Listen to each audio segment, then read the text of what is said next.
இந்த வீடியோவில் நம்ம ஓரினிய ஈரினிய மூவினிய ஆல்கஹாலை வேறுபடுத்தும் லூகாஸ் சோதனை தான் பார்க்க இருக்கிறோம். லூகாஸ் கரணி என்றால் என்ன என்று ஒரு மதிப்பெண் வினாவாக வரும். அப்போது லூகாஸ் கரணி என்பது அடர் ஹைட்ரோகுளோரிக் அமிலமும் அடர் HCl அடர் ஹைட்ரோகுளோரிக் அமிலமும் நீரற்ற ZnCl2 ZnCl2னா ஜிங்க் குளோரைடும் கலந்த கலவையே லூகாஸ் வினைப்பொருள் அல்லது லூகாஸ் காரணி என்று அழைக்கப்படும். இது ஒரு மதிப்பெண் வினாவில் வந்தால். இங்கே இந்த லூகாஸ் காரணியை கொண்டு ஓரினி ஈரணி மூணி ஆல்கஹாலை வேறுபடுத்த உள்ளோம். அந்த ஓரினி ஈரணி மூணி ஆல்கஹால்கள் லூகாஸ் காரணியுடன் வினைபுரிந்து உருவாகும் அந்த ஆல்கைல் குளோரைடின் வினை வேகத்தை பொறுத்து வினைத்திறனை பொறுத்து நம்ம வேறுபடுத்த உள்ளோம். பொதுவாக ஆல்கஹால்கள் ROH என்று குறிக்கப்படும். அந்த ஆல்கஹாலை ஹைட்ரோகுளோரிக் அமிலத்துடன் வினைபுரிய செய்யும் போது ஆல்கஹாலில் உள்ள OH தொகுதியும் ஹைட்ரோகுளோரிக் அமிலத்தில் உள்ள Hம் சேர்ந்து நீராக நீங்கும் போது மீதம் இருக்கக்கூடிய அந்த ஆல்கைல் குளோரைடு உருவாகும். அந்த ஆல்கைல் குளோரைடு உருவாகும் வேகத்தின் அடிப்படையில் அந்த ஆல்கைல் குளோரைடு உருவான உடனடியாக கலங்களை தரும். நம்ம அந்த ஆல்கைல் குளோரைடு உருவாகின்ற அந்த வினைத்திறன் வேறுபடுகின்றதுனால அந்த வேறுபாட்டின் அடிப்படையில் நம்ம ஓரினி ஈரினி மூணு ஆல்கஹாலை வேறுபடுத்தியுள்ளோம். அதை கடைசியாக கொடுக்கப்பட்டிருக்கு. மாணவர்கள் அதை கவனிங்களேன். ஓரினி ஆல்கஹால்கள் அறை வெப்பநிலையில் வினை புரிவதில்லை. ஓரினி ஆல்கஹால் அந்த அறை வெப்பநிலையில் அது வினை இல்லை, கலங்களை தோன்றுவிக்காது. அப்போது வெப்பப்படுத்துகின்ற போது தான் அது கலங்களை தோன்றுவிக்கும். இதை ஞாபகம் வச்சுக்கணும். ஸோ வினைத்திறன் ஓரினி ஈரணிய மூணு ஆல்கஹாலை வேறுபடுத்தி அறியும் லூகாஸ் சோதனை பயன்படுது. இதில் ஆல்கைல் குளோரைடுகள் உருவாவதனால கலங்கள் ஏற்படுகிறது. இதனுடைய வினைத்திறன் இதுவும் ஒரு மதிப்பெண் வினாவில் வரலாம். மூவினிய ஈரணிய ஓரினிய.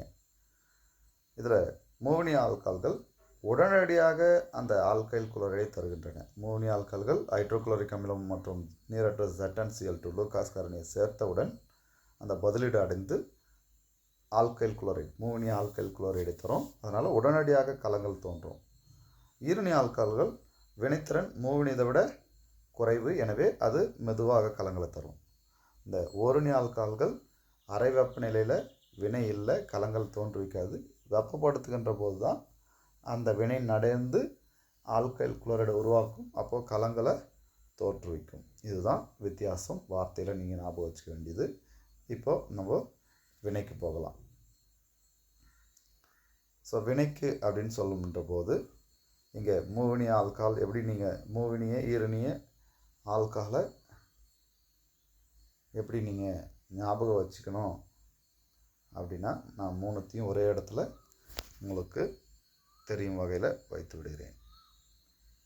முதல்ல எப்படி அந்த ஆல்கஹாலை நம்ம எழுதுவது. ஆல்கஹால் வினை செயல் தொகுதி OH. அது இணைந்திருக்கிற கார்பனில் நீங்கள் ஒரு மெத்திலை சேர்த்தால் அது ஓரினி ஆல்கஹால். அப்போ ஒரு மெத்தில் அப்படின்னா இந்த நான் கோடு போட்டிருக்கேன் பார், அந்த ரெண்டு இடத்துல என்ன இருந்திருக்கணும், 2 ஹைட்ரஜன் இருந்திருக்கணும். அதுதான் இந்த இடத்துல நான் அண்டர்லைன் பண்ணி காட்டிடுறேன். இந்த இடத்துல இருக்குது, இந்த இடத்துல இருக்குது. ஸோ அதுதான் ஓரினிய ஆல்கஹால். அடுத்ததாக நான் ஈரணிய ஆல்கஹால் அப்படின்னு சொல்லினேன்னா, நான் ஒரு மெத்தில் ஏற்கனவே இருக்குது, இன்னொரு மெத்தில நான் எழுதுகிறேன்.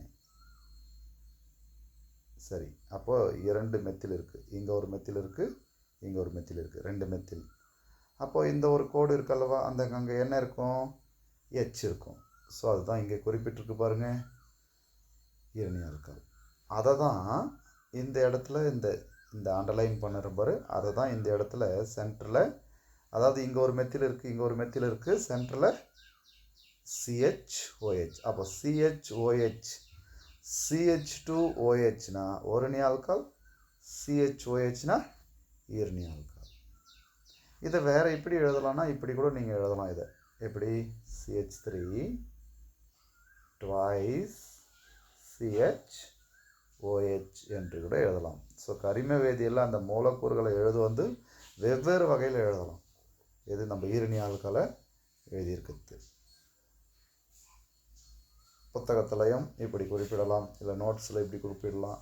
என்ன வித்தியாசமாக இருக்குது, நம்ம குறிப்பிட்டிருக்கிறதும் தவறு இல்லை என்பதை புரிந்து கொள்ள வேண்டும். சரி, ஈரணி ஆல்கலாச்சு. அடுத்ததாக மூவணி ஆல்கஹால் அப்படின்னு சொல்லணும்னா, இங்கே ஒரு மெத்தில் போட்டோம், ரெண்டாவது மெத்தில் கொடுத்தோம், இந்த மூணாவதும் மெத்தில். அப்போது இதுதான். ஸோ அந்த அமைப்பு இங்கே இருக்குது பாருங்கள். இதை எப்படி எழுதணும்னா, இந்த சென்டராக இருக்கிற ஒரு கார்பன் அணுவுக்கு 3 மெத்தில் தொகுதி இருக்குது. அதனால் CH3 thrice C, இது இந்த 3 மெத்தில் எழுதிட்டோம், அதை சென்டர் C எழுதிட்டோம், OH.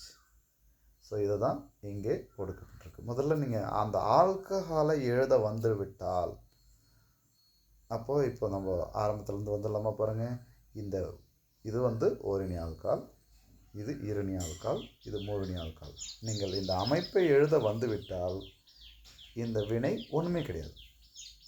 ஏன்னா அடுத்த ஸ்டெப்பில் நம்ம பொதுவாக எழுதுறது என்னது, ஆல்கஹாலை நீங்கள் ஹைட்ரோகுளோரிக் அமிலம் சேர்த்திங்கன்னா அப்போது இந்த எச்சும் இந்த OHம் சேர்ந்து நீராக நினைப்பது. அப்போது எந்த இடத்துலலாம் OH இருக்கோ அதுக்கு பதிலாக என்ன வரும், Cl வரும். OHக்கு பதிலாக என்ன வரும், Cl வரும். ஸோ இதில் வினை இல்லை. இது உடனடியாக கலங்கள் தோன்றும், இது மெதுவாக கலங்கள் தோன்றும், இது வெப்பப்படுத்துகின்றது கலங்கள் தோன்றும். நீங்கள் இதை எழுதினா அழகாக முழு மதிப்பெண் பெற்றுவிடலாம். இதில் அந்த நீரற்ற ZnCl2 அம்புக்குறிக்கு மேலே கொடுக்கப்பட்டிருக்கு. அப்போது லூகாஸ் கரணினா என்ன, அடர் ஹைட்ரோகுளோரிக் அமிலமும் நீரற்ற ZnCl2 கலந்த கலவையாகும்.